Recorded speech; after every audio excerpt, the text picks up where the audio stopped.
Hi folks, and welcome back. I'm back on the Norfolk Coastal Path this weekend. It feels a long time that I was out here filming, way back before lockdown, March was it I think, so it's really nice to be back. This is the first section of the extended path that runs all the way around to Hopton, and I've just left the seaside town of Cromer. I've walked along a bit of shingle beach, but there is a path that runs along the top of the cliffs, so if walking on shingle isn't your thing, find that cliff top path. I'm now going to head up towards the cliff top. There's a steep climb that goes from the beach up to the top, and then I'll make my way towards Overstrand.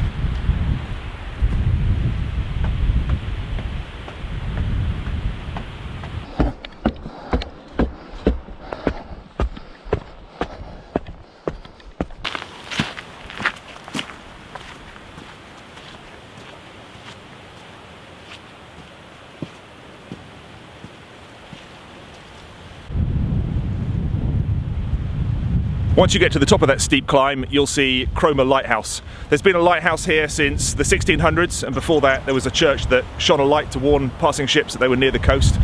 This lighthouse was built in the 1830s, the previous structure having been lost to the sea.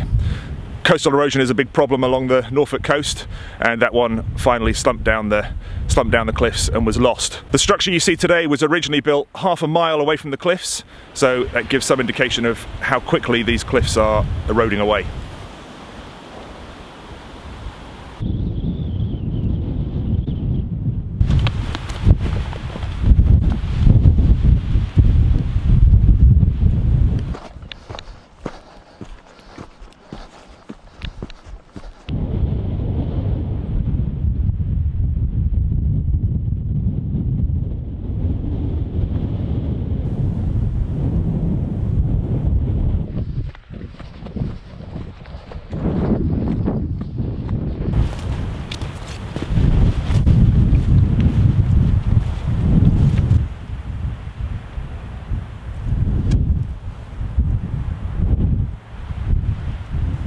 As you go past the golf course, you'll see the village of Overstrand ahead of you. This used to be nicknamed the Village of Millionaires after Clement Scott wrote an article in the Daily Telegraph in the 1880s saying how beautiful the place was, and subsequently lots of very wealthy people moved up here.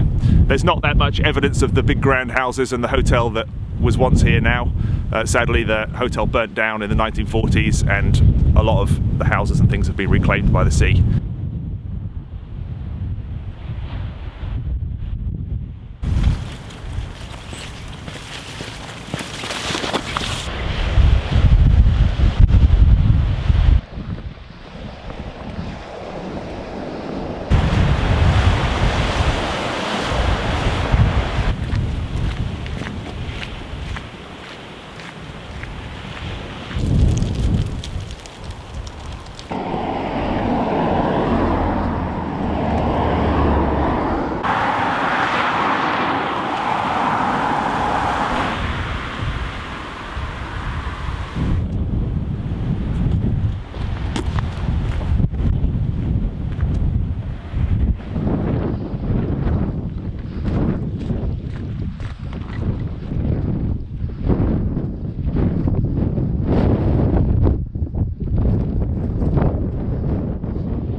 I've just stopped on the top of the cliffs here between Overstrand and Trimingham. It's a good spot to stop because it's quite quiet up here. It's absolutely stunning. You're quite high up, you've got nice little views down onto the beach, but the cliffs are just crumbling away, and there are fresh, very fresh landslips and landslides, so you just got to be careful not to get too close to the edge. Yeah, really nice though. I've just bought some crackers and cheese I'm going to have for lunch. I'm not going to cook anything or boil any water, just because it's really windy and I'd have to set up a windshield and stuff, and I'll just save it for later. I'm just going to have water and just a cold lunch. That would do me nicely.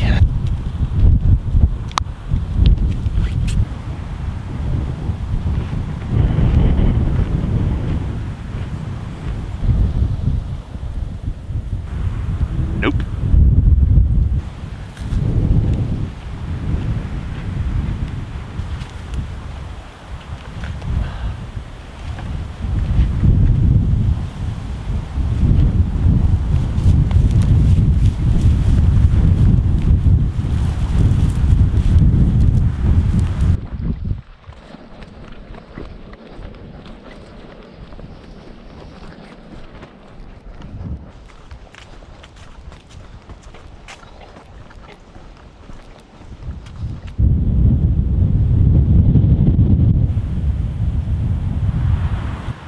The village of Trimingham is famous for two reasons.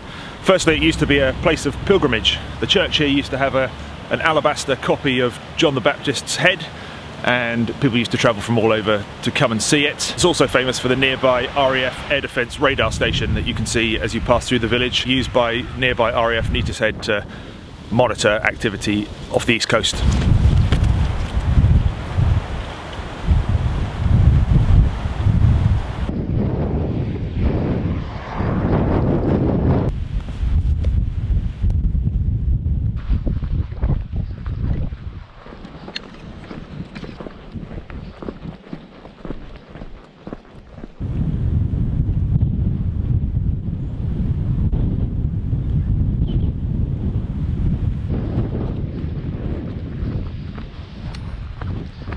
You'll pass through a couple of caravan parks on the way into the small town of Mundesley, and here you'll find various useful services. There's a small shop, there's a cafe, there's a pub, there's a hotel, there's obviously the caravan parks that you walked through.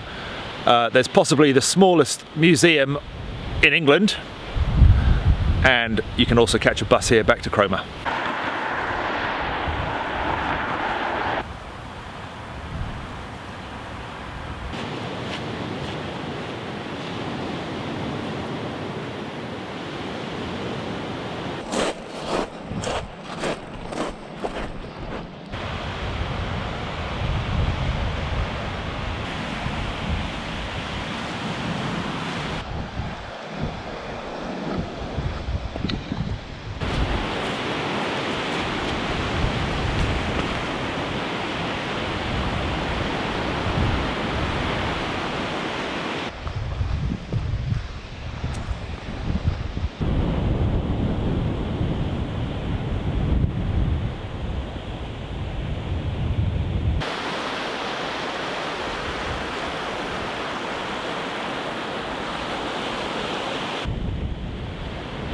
I've been walking along beside this cedar fence here, which is sitting at the back of the beach, kind of sloped up, almost looks like a military defence left over from the war or something, but like the groins, it's a defence against the sea itself. Like I said earlier in the video, this whole coastline is subjected to huge amounts of coastal erosion. You know, whole villages, whole communities have been lost to the sea, and these have been put in place to try and slow it down. You never stop it, you never beat nature, will you? But yeah, hopefully they'll just slow it down a bit.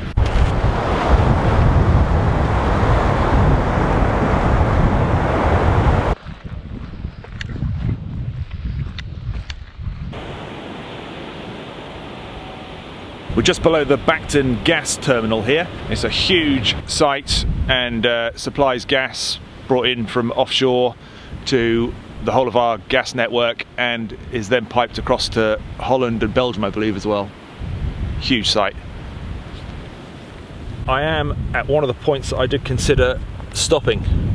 The leg I'm doing today, in my guidebook, it's about an 18-mile leg, and I didn't want to do that all in one hit just because it takes so much longer when I'm filming, you know, and trying to do 18 miles and film is a bit of a push, really. So I decided to break that day up and just have 2 shorter days, or a longer day today and a shorter day tomorrow. I've got transport booked, I've got a taxi booked to pick me up at lunchtime tomorrow from Sea Palling, which is the original end of this day according to the book, if that makes sense. But it's only about 2:30, and it's a bit early to stop, really. I think so. I think I'm going to push on. It just means that I have to probably get in another 7 or 8 kilometers, so 5 miles or so, I suppose. Maybe not quite that far, to the next place where I can stop, because I start to go through a kind of bit of a built-up area. There's some holiday villages and things, and looking at the map, I think my next opportunity for a quiet little spot to camp for the night undetected is going to be that far away. But I think that's what I'm going to do. I'm going to push on. It is quite quiet here. It's tempting, but it's also going to put pressure on me tomorrow. I'm going to have further to walk tomorrow in order to get to where my taxi is going to pick me up, and that's all booked. So I think I'll push on today and get the worst of it done. Yep, decision made.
Well, I've just walked past the village of Bacton and Walcott. You've got 2 options there, really. You can walk along the beach as I did, which is tiring because it's sand, or you can walk inland. There's a road route, so you can take your pick, basically. As soon as you get past the gas terminal, there's an option to head inland and follow the road. But I don't know whether it was the right decision to follow the beach, but it seemed like a more direct route, which is why I took it. I've probably got another mile or so until it looks like on the map there's a little quiet spot. I might be able to just set up my tarp and bivvy for the night.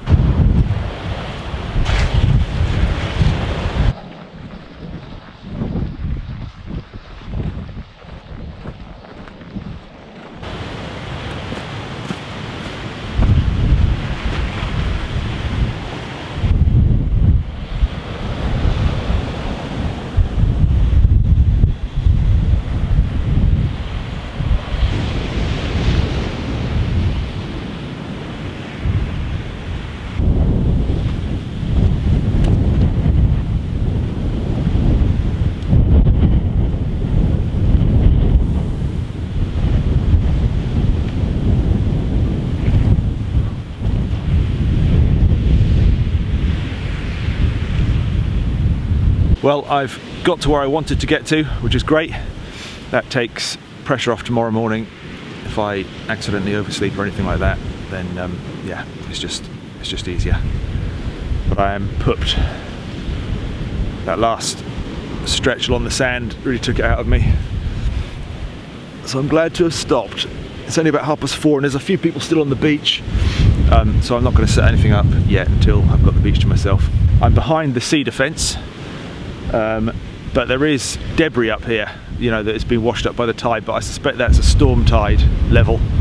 I think the normal high tide is behind that sea defence, but I will keep an eye on it. I've selected a place where there's a big kind of sand ramp which goes up that cliff a little bit, so if the tide does come in, I've got a bit of a plan so that I don't get stranded or stuck here. Well, I will get stranded, but I can at least be dry and wait for the tide to go back out, and I can make my way along again. There aren't very many options along this leg of the walk for wild camps, or not so many options, so I've had to just pick what there is, really.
I had a change of heart about sleeping on the beach. I had a look around, and I'm pretty sure that high water mark, what I thought was a storm tide mark, was actually high water, and I think if I'd stayed there I'd have ended up with the sea on me. And high tide is at about 1 o'clock in the morning, so that wouldn't have been very nice. So I decided to move on and find somewhere else. I found a place where I could get up to the top of the cliff, and I did, and then my hopes were raised because I saw some old World War II like gun emplacements up there. I thought, perfect, I'll just stay in one of them, but they were very exposed. The wind was just cutting through them, and I carried on walking, and I've just come across this tiny little copse teetering towards the edge of the cliff. It's not on the edge of the cliff, it's just back a bit. I think I'm probably a safe enough distance back from the edge, and it'll do. But I'm pretty much in Happisburgh now. You know, I can see the lights of houses around me. This is like urban stealth camping, but it'll do. It's the place to get my head down.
I'm all set up, my tarp is doing a good job of keeping the wind off, and I've got some water on to boil for dinner.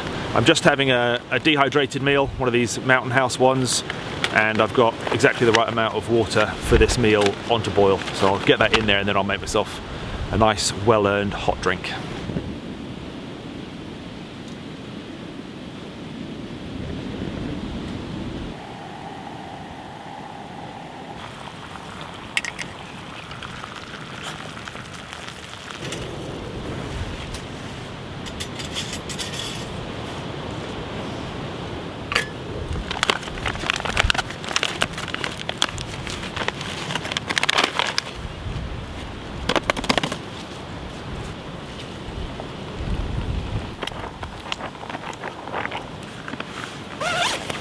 I'm going to use my coat here as a cosy for the dehydrated meal to keep it warm while it rehydrates, because it takes several minutes, and now that I've got the wind off me, I'm nice and warm anyway. It kind of folds into its own pocket, this coat, which is great because it means it becomes a pillow, but also a nice little nest that I can put that dehydrated meal into.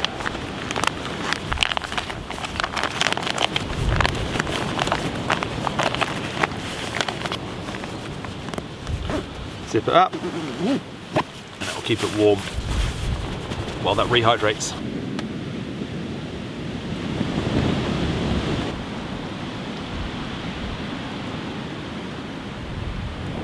I'm going to have one of these Canadian hot apple drinks, and I love the fact that on the back the French Canadian translation is grog. I suspect these are designed for a bigger cup, so I'm not going to put all of it in. I'm just going to go for a half portion and see how we get on.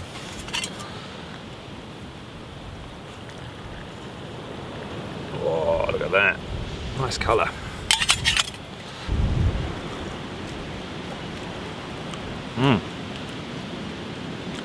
Oh, it's like liquid apple sauce, that is.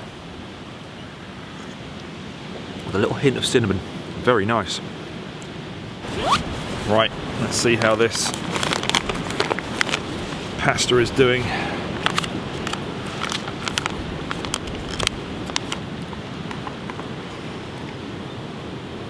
Well, it looks pretty good.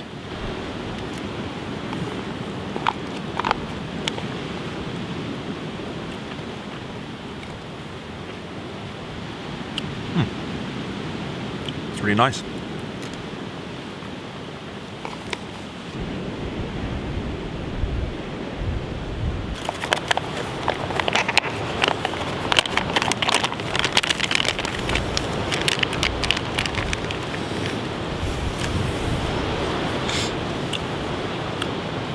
Pudding, chocolate custard, and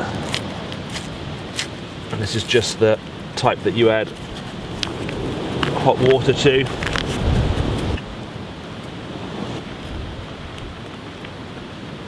And into that I'm going to put 2 chocolate slices. Old Mr. Kipling's. He's got a little bit mullered on the walk, sadly, but that's alright because I'm just going to break them up and chuck them in.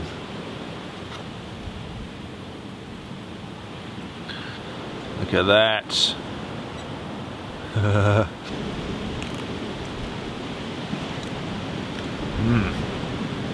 Oh yes. I think it's fair to say I worked up an appetite today. I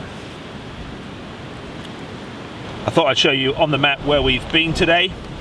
So we started off up here at Cromer and then walked along here to Overstrand, the village of the millionaires, and then we carried along here. This is on top of the cliffs there where I stopped and had some lunch just before coming into Trimingham, and then we continued down here to Mundesley where the little tiny micro museum was.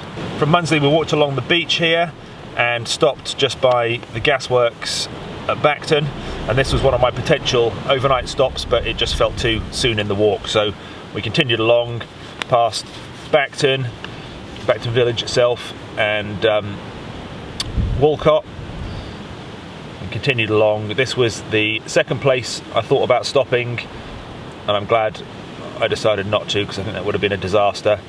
Up the cliff, along, and we're just in Happisburgh. We're just outside Happisburgh actually. We haven't quite got into the village, but yeah, we'll see that tomorrow. The weather is just starting to come in. I've had some spots of rain, little bursts of hard rain on the tarp, so I think I'm probably going to batten down the hatches and turn in. I'm absolutely knackered. I've had a good fill, and that's made me even more tired, and I'm going to get a good early night so that I can get up early and carry on in the morning. I was originally going to stop at Sea Palling tomorrow. I'm going to see how it goes. I might push further. I have the taxi driver's number, and I might be able to call him and get him to pick me up further on the coast, see how I feel, see how it goes. But for now, bed. Good night.